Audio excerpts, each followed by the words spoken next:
సాక్షాత్తు ఆ పరమశివుడే ప్రత్యక్షమై ఒక చిన్న పిల్లాడి ఆకలి తీరిస్తే ఎలా ఉంటుందో ఈ వీడియో స్కిప్ చేయకుండా చూడండి. ఒక చిన్న పిల్లాడు ప్రతిరోజు శివాలయం ముందు కూర్చుని భిక్షాటన చేసేవాడు. రోజులాగానే ఆ రోజు కూడా గుడి ముందు కూర్చున్నాడు.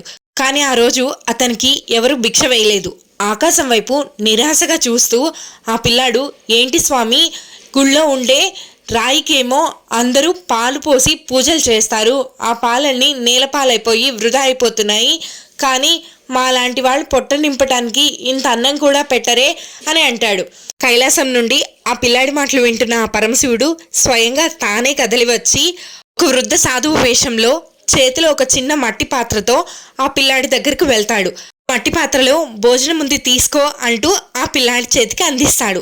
ఆ పిల్లాడు దాన్ని ఇంటికి వెళ్ళి చూస్తే ఆ చిన్న మట్టి కుండలో అన్నం అక్కడున్న వాళ్ళందరి కడుపు నింపుతుంది.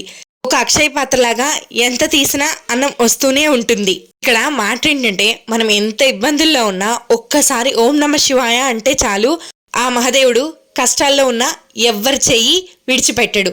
అందరికీ మహాశివరాత్రి శుభాకాంక్షలు. ఓం నమ శివాయ.